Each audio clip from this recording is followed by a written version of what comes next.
Good evening. I'm Maxine Chillier. I'm the Spelthorne Borough Commander and I work out of Staines Police Station, in case any of you haven't met me before. Tonight, I just really wanted to give you a brief update on some of the crimes that we're experiencing and update you on the burglary series that we spoke about last time. So essentially, I'm not going to go through some slides this time. I thought it'd be better to be a little bit more informal, but next time maybe I'll bring again some proper statistics and slides again to show you.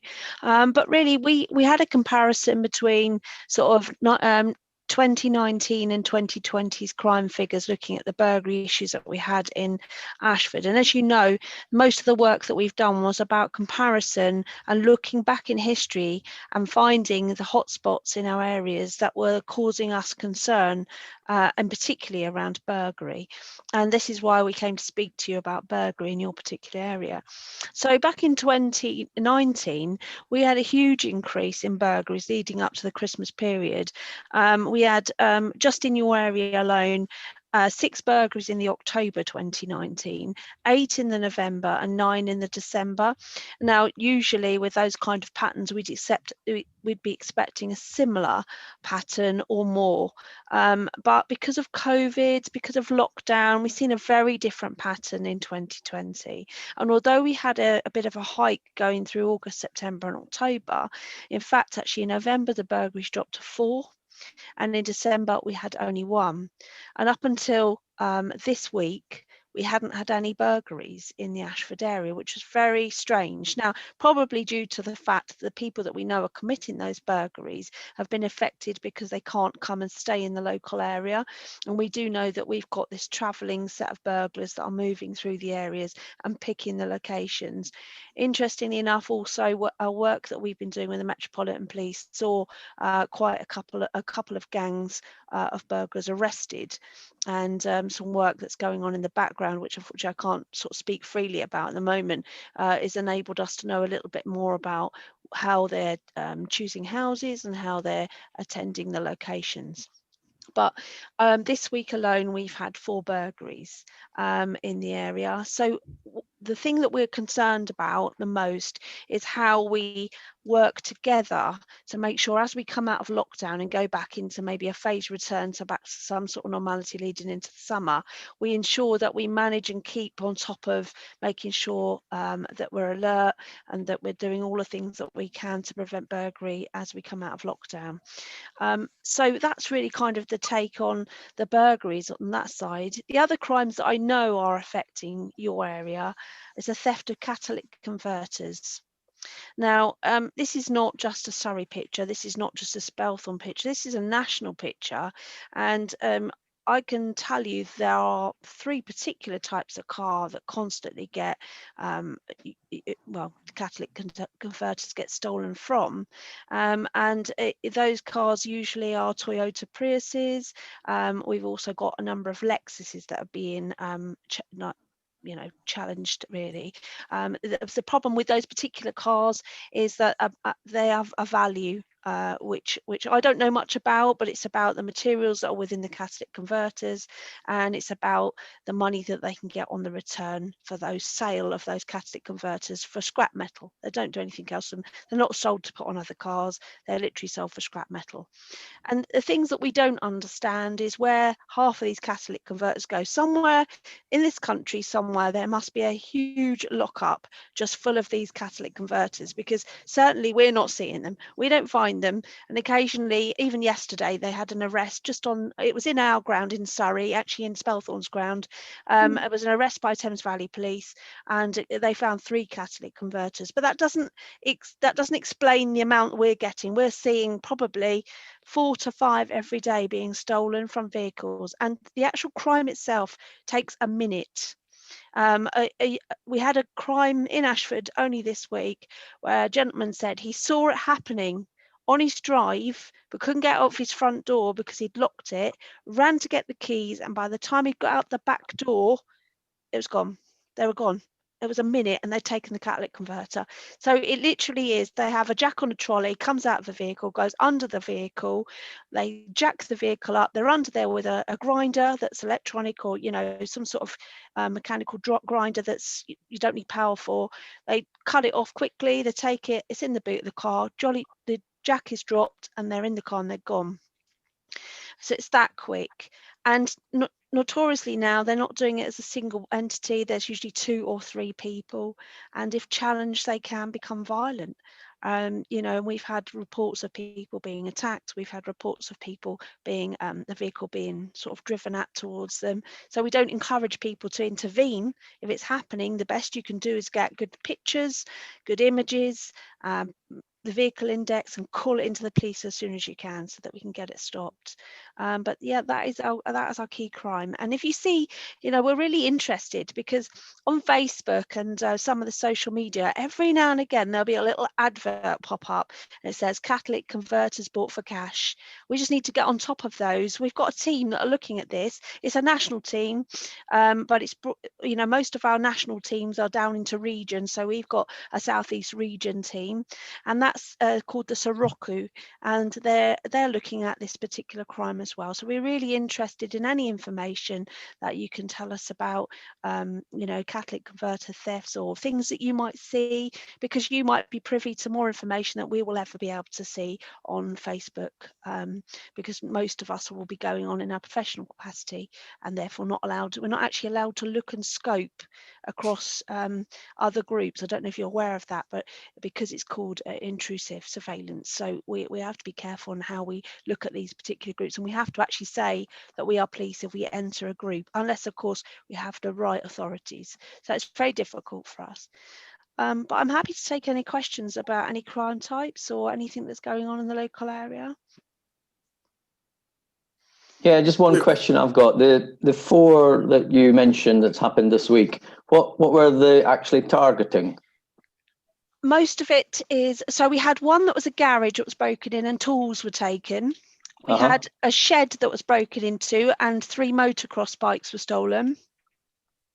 And then we had 2 others. One was an attempt burglary, and they didn't actually get in. The lady saw them in the back garden and shouted at them and they ran off. And then the other one where they did actually manage to gain entry it was jewellery and watches, expensive watches. Yeah. Okay, and that's a normal thing, in all honesty. It's jewellery and watches. Very unusual these days to take anything else. Yeah. Okay, thank you. Maxine, were they all, I think you do strictly talk about Ashford Common when you're referring to your stats, but just to be clear, those 4, were they Ashford Common area? They were Ashford, so possibly not all in the Common, but they were all Ashford, those ones. Thank you. Maxine, other than the attempted burglary where the lady was in, do you know if the residents were actually at home when the other burglaries were taking place? No, they've all been out. Yeah, so it's only the lady that actually saw them. But funny enough, the other one where they did actually get in, we had a really good spot by somebody. A neighbour called it in, described the vehicle, described the people, described what they were doing, enabled officers to get there, but we still weren't quick enough to get there before they'd made off. But we do know the type of vehicle. We are looking for a black Ford Focus, so keep your eyes open, black Ford Focus. I just had a bit there, please. We're used to telling people, advising people that they don't need to answer the door. The bell rings, you don't answer it. But I think these days we have to change that a bit, because where these burglars have been caught out and tried to break in, or even broken in and found people in, because they have actually ignored the door.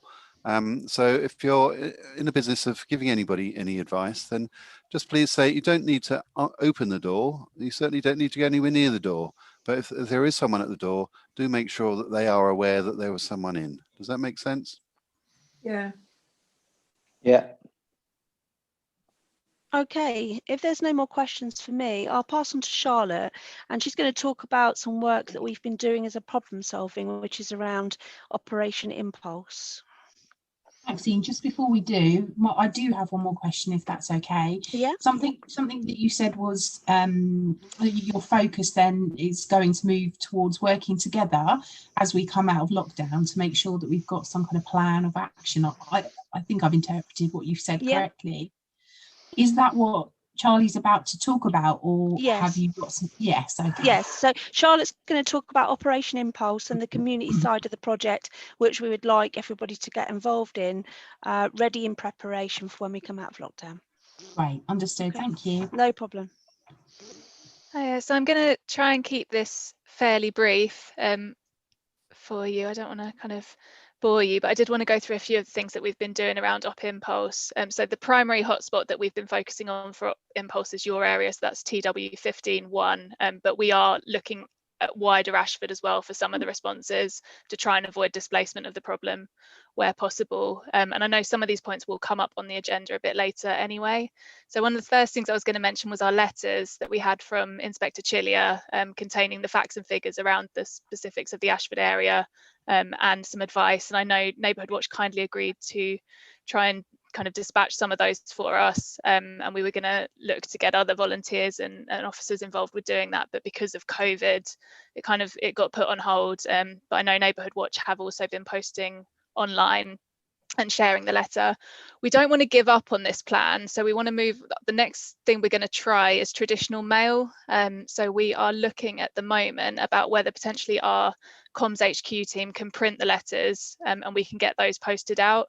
It might be a bit of a blessing in disguise actually that we've had a delay, because one of the things we would like to do is to start sharing the Op Impulse name. And the idea behind that is we can really get the community galvanized behind the operation, and when they are reporting things, they can use, in this particular area, any intel to do with what's going on, they can use Op Impulse, and hopefully having that kind of name will draw people in and make people get involved. In addition to the posting of the letters, our comms team have also put together some graphics with a stat and accompanying advice, and those are going to be sent out via our social media. And the idea again is we're going to specifically target those who follow our accounts within the TW15-1 area. So it's the same advice, it's just online. So hopefully we can hit the people who prefer getting their messaging online and the people who would prefer to get it via post. There's a lot of houses, as I'm sure you're all aware, within the TW15-1 area. So it might be that when we send out letters, we might need to narrow down slightly. We know that, in terms of the patterns of burglaries, it's not the entire area that gets targeted. There are some edges where we haven't really seen as many burglaries, but the aim is to hit everyone. We're looking at talking to the council to see whether they have an envelope stuffing machine, which might help us, because the main issue we have is not actually posting the letters, it's getting them printed and into envelopes. Alison? Very quickly, Charlotte, I'd be really happy to get involved, speak to Spelthorne about them. You having your notices put out in their next literature that goes out. We do a Spelthorne magazine. Oh, brilliant. That would be great. Yeah. So I'm just making a note of that. And also, Charlie, I was going to say, you said that the graphics that have been produced have been put on the social media, into your social media groups, but could you share what those groups are, so then we can then distribute those groups and tell people to become part of it? In addition, the Ashford Common coordinators have started our own Facebook group. Brilliant. As well. So because we found that our WhatsApp groups were starting to become a little bit spammed with kind of less Neighbourhood Watch related topics, we created a Facebook group to kind of divert those topics onto Facebook. But we can share all of that information on all of those groups and all of those forums. That would be brilliant. I think at the moment comms we're planning on sharing them from the Spelthorne group, and potentially also Surrey, but again we're geo-targeting, so we're only hitting people who live in that area. But yeah, any reshares would be very much appreciated. So I've seen, just to be clear, it's the Spelthorne, I believe they were planning, yeah, Spelthorne B and potentially Surrey Police, depending on who follows from those postcodes. But yeah, as I say, I've seen a draft of those. We've just got to send them back to comms for approval now, and then they should be going out, so we'll make sure those are shared. Something else that we have ongoing, one of our comms team have put together, I don't know if anyone has seen the Your House Was Left Vulnerable leaflets that our officers sometimes use when they're out and about. So they're, at the moment, the current draft, they're orange, and the idea is that the officers, when they're wandering around, they see a house that looks vulnerable to burglary. So for example, it might be the only house on the street that is in darkness when all the other houses are lit up, or, you know, bins in front of side gates, those kinds of things. They can make a note of the vulnerability, and they put their name on it as well, what the person can do to resolve the kind of vulnerability. They also have on them some general advice, and then they post it through the letterbox. So something that we've been working on is a updated version, which we wanted to trial in Ashford. And the idea, so they'll look slightly different. We're hoping to do them in the shape of a footprint, which is something that's been done, you know, by various forces in the past. I think some forces have also done handprints. And the idea, it just makes it that little bit more eye-catching on the doorstop. But also the other side of that, and it's something that we would need to talk to you about, is we wanted to use and I know we've already got agreement actually from Spelthorne Council, we wanted to use the Spelthorne Council and the Neighbourhood Watch branding on it, and then give individuals from the council who are also out and about, and also Neighbourhood Watch, information about the kinds of things to look out for. They can just have, you know, a handful of them with them. If they see a house in the area that looks vulnerable, they can do exactly the same thing, you know, make a note of the vulnerability, what the person can do about it. We'd also make sure that they included who they were and where they were from, pop it through the letterbox. And again, it's just that thing of creating, you know, as many eyes and ears everywhere within the community as we can. But again, obviously that would be something that we would seek agreement from you guys before we kind of started sending you piles and piles of leaflets.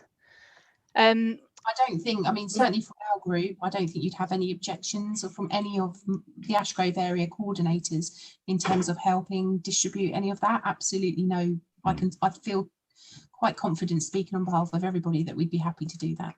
Brilliant. And again, I mean, we will come on to it in a minute, but obviously with COVID, there's a lot of restrictions around what we can and can't do at the moment. So we're forward looking essentially at the moment, getting everything lined up. May I just pop in the certainly the Eccleford Neighbourhood Watch area, we would probably benefit best by the letters as opposed to too much of the social media. We've got a fairly senior sort of set of residents around here, so more impact would probably be by letter or these footprint type leaflets. Definitely. Yeah, and that's the thing. I mean, different people. We're not all around here, but there are quite a few. Well, I don't know, me personally, I would probably be more inclined to react to a letter than I would a social media post. But I think it varies from person to person. And obviously the benefit of the social media posts is they can be used over and over again.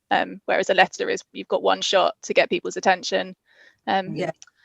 So other bits and bobs that have been going on, we have secured some funding for signage and literature, which I will come on to when I start talking about the community project, which we would like to introduce as a conversation today, and then kind of move forward with it at a later date. We have some refreshed burglary advice literature in production. So it's not just me it's not just Spelthorne that's been working on these kind of hotspot plans. We've had 6 of them going across the entire force. So my counterpart's been working on them as well. And there's been some crossover between certain things that we thought as a force we could benefit from. So one of those things is having a quick refresh of some of our burglary advice that's given to neighbours of victims. So I'm not sure if everyone's familiar with the term cocooning. Is that something that everyone's not. So it's something that we would look to use as part of cocooning. So what we've done is looked at the most recent trends and updated the advice, one for burglaries on dwellings, one for outbuildings. And we've also, the idea of them as well is to look to have advice that is quick and free or cheap, in addition to additional security measures. So things that people can think on the spot, right, I can do that right now, that's something I can do. So we don't have people put off by kind of cost, or there's something there that can help everyone. And as I say, it's in line with the kind of current trends that we're seeing, which do change over time. I think there was somebody that didn't know what cocooning was. Was that right? Yeah, no, I think we covered it on the last call, and that came as a surprise to me at the time. And there is a couple of new people this time. So can you perhaps Yeah, of course. So essentially, when a house is burgled, it's likely that houses in the vicinity may also be targeted, and that's, to use another term, that's because of forager tactics. So they call it forager tactics because it's like an animal who finds a reliable food source, they are likely to return to that area because they know the layout of the houses and the general area, and they know that they've had a success there. So what police officers do, and this is something that happens across the country, if there's a burglary in the area, then officers will attend the neighbouring addresses, explain the MO of the burglary to the individual, what's been taken, and also what they can do to safeguard themselves. And that happens as standard when there's a burglary. So one things we're looking at is creating a kind of burglary pack almost. So there'll be these set leaflets that will be included in that. They'll also get a letter explaining about the MO, and then potentially some other discount leaflets, etc., that might be beneficial to them. That didn't happen recently round our way. There was a burglary in Lingrove, yet the rest of us, well, I certainly wasn't targeted, and I'm only a few houses away. It's something that we could look into. I'll look into that, because what should be happening, and it's part of my review every morning. So every morning, either myself or one of my sergeants goes through the full crimes for Spelthorne, and we report into a morning meeting called the DMM, which is the daily management meeting. And in that daily management meeting, we have to report back specifically on dwelling burglaries, because they are a priority for Northern, which is our area. And part of my role is to make sure there's a task on there for a PCSO to go out in this area, particularly Ashford, and do cocooning. So if you're not getting a response, it could only be one of a number. It could be one of two things. We have had a number of officers off, as you can imagine. Currently, we have been running a little bit short over the last few days, and a lot of officers are working 12 to 16-hour shifts. But so August. Oh, right. Well, we started this, I believe, in September, Charlie. Is that right? I think we switched up. I think we switched up tactics slightly. We've kind of been targeting 26 houses in Spelthorne every time there's a burglary now. That's just kind of there's various different stats and figures and reasons for that, but that's what we decided on for Spelthorne. It's different, obviously, depending on where you live. If you live in a very rural area, it's not the same situation. Houses don't have the same layout, so targeting 26 houses wouldn't be beneficial, but that's the number we've gone for in Spelthorne. It obviously happened before, it was obviously happened before this was brought in, so that's all right. Yeah. But if you do realise that there's a burglary and you're not seeing that kind of service offered, let me know, because I need to know. Because then I can go back and find out what's going on, because I'm putting a task on, believing that it's been done. So let me know. Well, we'll see what happened. Okay. Thank you. Something else that happened was that Vic kindly ran an additional refresher training for our officers on prevention and cocooning. So we also recorded that, so we'll be sharing that video as well with our officers, but kind of a refresher of crime prevention in general, but also specifically aimed at cocooning. We had a Facebook Live event, which I'm not sure if any of you saw, but Inspector Chillier joined that, and that was across the whole of North, because that came out of a few conversations that were happening as a result of these hotspot initiatives. So Inspector Chillier and the other borough commanders on North Division joined that, along with one of our docos, not Vic in this instance, but another of his colleagues, as well as our lead for burglary. And it was an opportunity for people in the community to ask questions around burglaries, and it was basically a conversation with experts around prevention as well, and that was recorded. Charlie, can you share any future invites? Because I'd never heard of that, and I would definitely have attended. So. Yeah, we'll definitely. It's as I say, it's online. We'll definitely, if we repeat it, we'll make sure that those are shared out a bit more widely. And we have another event on Monday, actually, which is the PCC's Chief Constable and myself, and there's a Q&A session after that as well. Ooh. Could you send out the link, someone? Yes, I think the link is on the Surrey Police website on the front page, but if not, I'll try and get it and send it out to you. Look, thank you. Yeah, Alison, actually, I found out about both of these events via their Facebook page. It must have been the Surrey Police Facebook page, so. And their dates I've distributed to my watch to tell them that to suggest they attend. Just a quick bit of feedback, if I may, and I don't know whether you've already received this feedback, but the previous event, the sound quality was so poor Yeah, okay, nodding. Actually, I couldn't tolerate it, and I left. Yeah, we realised how poor that was. Actually, the next event on Monday is being done by a professional company. They've outsourced it, so I'm really hoping. I mean, I saw the quality of yesterday's, which was the Runnymede one, and they did the one over at Camberley, and that they were both very, very good. So I'm hoping that actually it's a much better event. Oh, great, because I did think that leading up to the event it would be really useful, but like I said, it was so echoey and I couldn't even hear. We were sitting in the old lobby of the very old house at Mount Brown, and the echoes in that room were just awful, weren't they? It was dreadful. Right, good to know that you've outsourced it. Thank you for that. The next one that I've got, that Inspector Chillier will know a lot more about than me, but we've the additional NPR camera. This wasn't part of Op Impulse. This was something that Inspector Chillier was already working on, but the additional NPR camera has been installed now that we discussed last time. And also there's an additional op ongoing, but it includes Ashford, which includes some additional targeted patrols in the area. And again, I don't know a huge amount about that. Inspector Chillier would be able to say more, but just so that you're aware that is happening. Yeah, up until Christmas time, we had officers out in plain clothes, on push bikes, and also in marked cars, literally stopping anything that moved really in Ashford.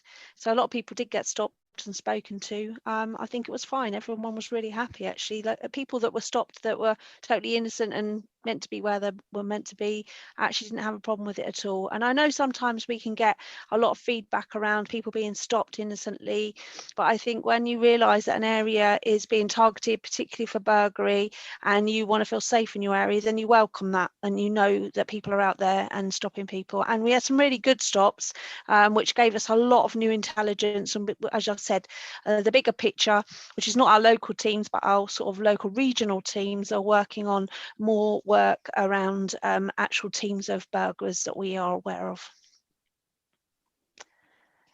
I'm not going to go, there's quite a lot of other bits and bobs that we've discussed, some of which we've had to put on hold due to COVID, either because they're not happening or because it's not feasible.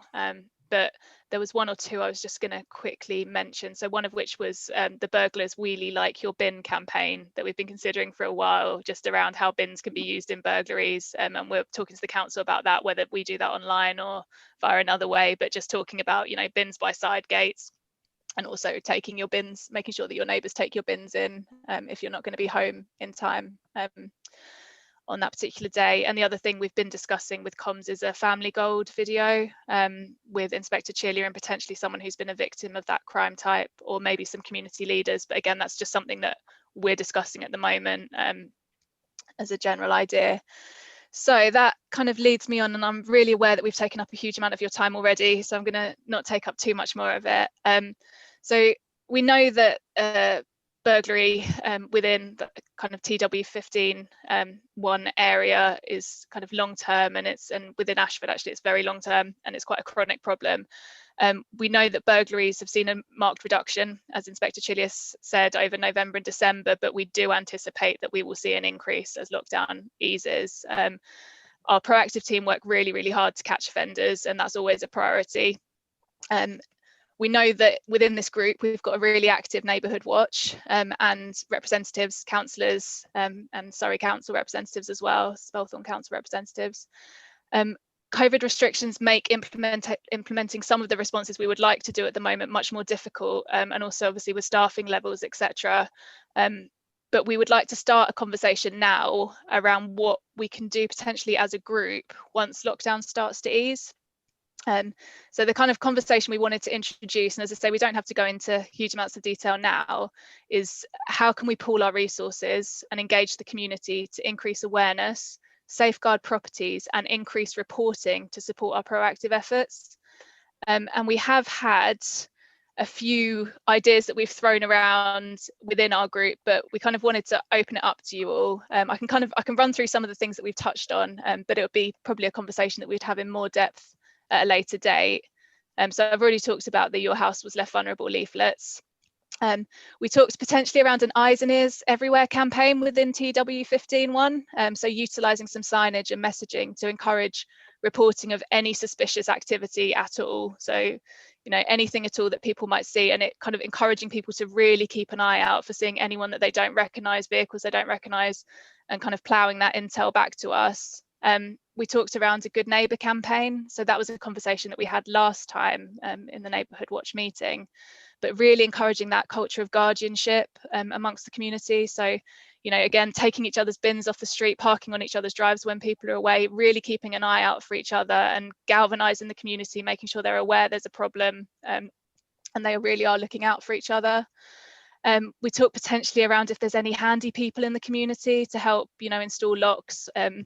Obviously, they would need to be accredited, or if the, you know, fence panels have been lifted, whether there's people in the community that can volunteer a bit of time to help others. And as Vic has mentioned before, there's the Age UK scheme for handy people as well, making people aware of that. Really, really massive push from all agencies for Neighbourhood Watch. I mean, you guys already have a huge kind of really, really active Neighbourhood Watch, but can we encourage even more people to join? Talking to local shops and pharmacies to help raise awareness. So kind of the idea we'd like to start at this stage is a massive community project, really, where everyone gets involved and we really raise awareness of the problem and help, you know, help look after each other, really. One of the things we've also looked at is your sort of addiction. Obviously, we know in Stanwell we have drug users that need help and assistance.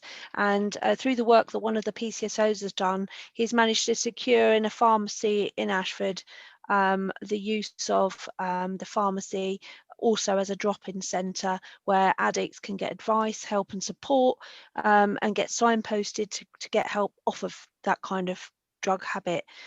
So, you know, that it's important that we look at every aspect as to why people burgle. And yes, we've got gangs that burgle because they're profiting and that's their role and that's their job, but we still have those that take the opportunity to burgle because they may need to burgle at that particular time to afford to be able to feed a habit. So we've got to look at that kind of, we need to supply that help and assistance at that end. So that's what we've done so far, and we'll keep doing this sort of stuff and trying to drive it into the community to kind of help and get people like the local pharmacies and community centres once they're up and running, but pharmacies in particular can play a massive part in what we do and really help us. So that's me. I've talked at you for long enough. So yeah, just open to any suggestions, thoughts. If you guys want to, you know, have a conversation about it now, or we schedule something in for a later date, either way, we're happy. But if anyone has any questions. Or we can go away and leave you to it, and then you can tell us another time if you just want to bash some stuff about. Well, could you repeat for me? You said you made a couple of bullet points, one of which was safeguarding properties. And actually, that's all I managed to get because you spoke quite quickly. So. Oh, sorry. Can you send it out to them, Charlotte? Yeah, Charlie, I can send the kind of overall notes out definitely afterwards if that's useful, and you guys can have a look and see. And again, these are just ideas that we've batted around the office. It would be a project for the community, as I say, for us all to feed into and get involved in. Just would you repeat Sally, to me, though, I wrote quicker than you did.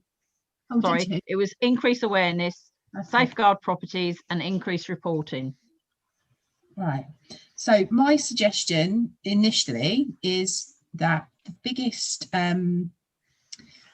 issue, it's not really, I don't know, it's quite a big word, and perhaps it's not an issue or difficulty, let's use that word, with our WhatsApp group is boundaries.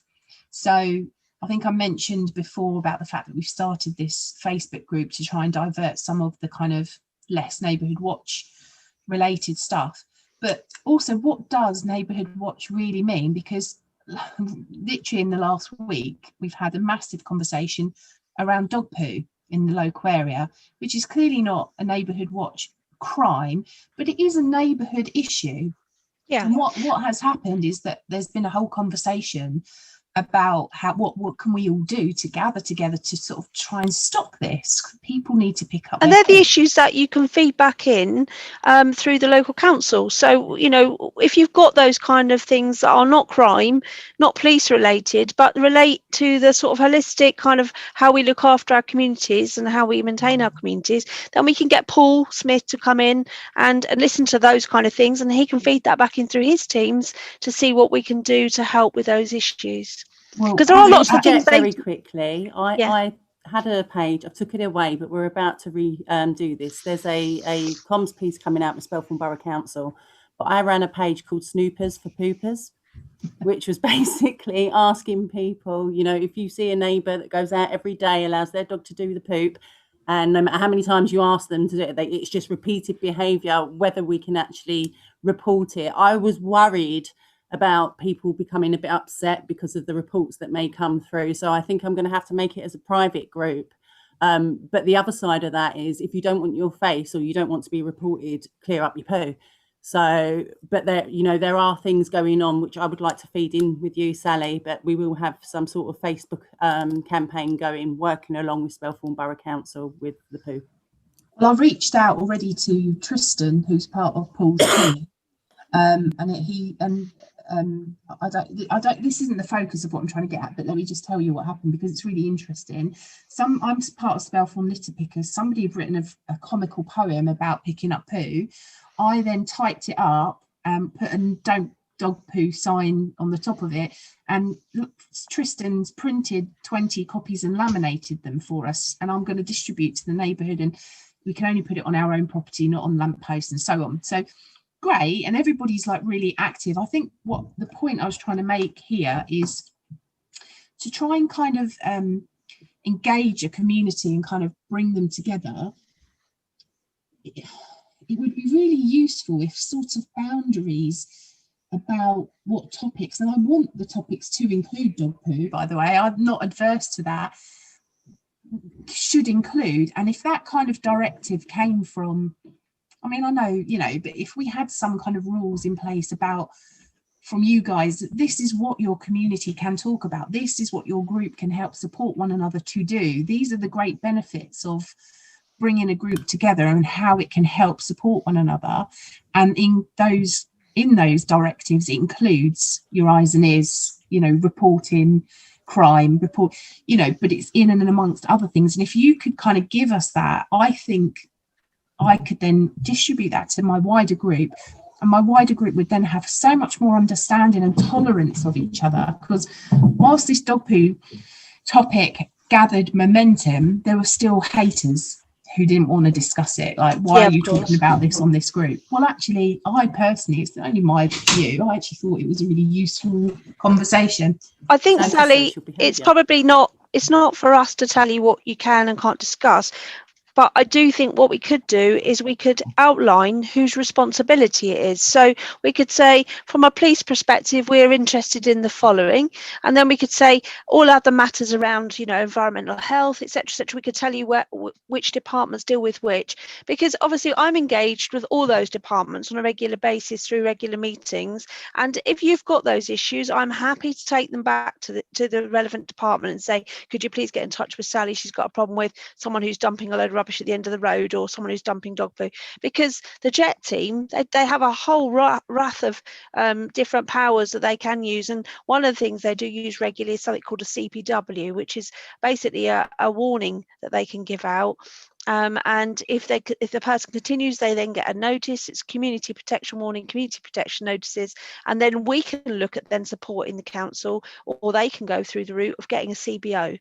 So we can act with there's lots of powers that once we combine our powers together, we're very, very strong. So, you know, that's about what community policing is about. It's about making sure you've got the right links to be able to link in with the right people. But I think you can set your boundaries, and we can give you help to signpost where each part of that section goes. So you could divide up your WhatsApp group to say, today we're going to discuss crime, or today we're going to discuss community issues. So that might give you a help or a steer.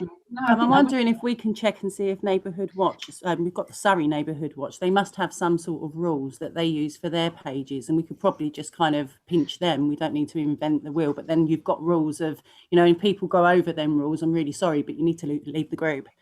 And that's how I run a lot of my pages. It would be, you have them rules, and once they're breached, I will remove someone for a little while and then allow them to come back. I think there's, if I can come in there, there has been a lot of talk at the Surrey level about these social media groups, and we do want to work with them, but yes, some of them do go a bit beyond what we might want to and expect. But I think obviously the police really want to encourage and support Neighbourhood Watch, but also I think at the end of the day it's your group, so you can make your own decisions. Absolutely.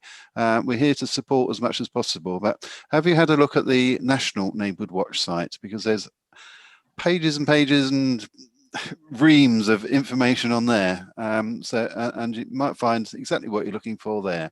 I mean, as far as litter and dogs are concerned, it's all stuff that, if it's managed, then it makes the place look better. And people respond to that, absolutely. So, it is the basics of criminal behaviour. We call it the broken windows effect. So if the place looks unkempt and uncared for, then that's how people will react to it. So, clearing up dog poo is part of that, as far as I can see. Even if it's at the sort of lowest levels and something that the police can't get involved with, but there are people out there that can, as Alison says, with the council. So, yeah, no problem at all. I think, Vic, you've touched on exactly what the point I was trying to make, and perhaps I didn't make it clearly enough, so apologies for that. And it's not necessarily about a boundary of what you can't include almost, and then we kick someone out for breaching that. It's more about what the benefits are of actually including these community matters, because actually somebody did say, if we then print this poem and we've got 20 copies up around the neighbourhood, any criminals will come along and suddenly see, oh, there's another copy of that, oh, there's another copy of that. Oh, they can see that we're a community, that we all come together and we do the same thing for one another. So it is, again, even though it's dog poo, it's another deterrent. So it's kind of like trying to highlight the benefits of a great community spirit will actually provide almost a shield for these criminals, to deter them. Anyway, we had some aims of Neighbourhood Watch in Spelthorne, which we wrote up some time ago, and if I can find them again, I will share them. Super. The only other thing I wanted to mention as well, I know I was talking to Charlie earlier on today, there is some funding that you might be able to apply for through the OPCC to get you some extra money, because we're working on this project within your area. So if you think of things that you may wish to distribute more of those little light things that go into the houses that look like a television, etc., or even help and support with getting a Neighbourhood Watch actual Zoom account, it could be something that you could apply, and the OPCC might be able to help and assist you. Charlie, are you okay to send the details through to that when you send over the updates? Yeah, I can do. I've applied for some funding via the Neighbourhood Watch. Now, this is going to test me. I think it is actually the Neighbourhood Watch website. Is that something different to what you're suggesting, Maxine? I'm not sure what's on the Neighbourhood Watch website. I don't know if Vic's aware of what funding's advertised on there.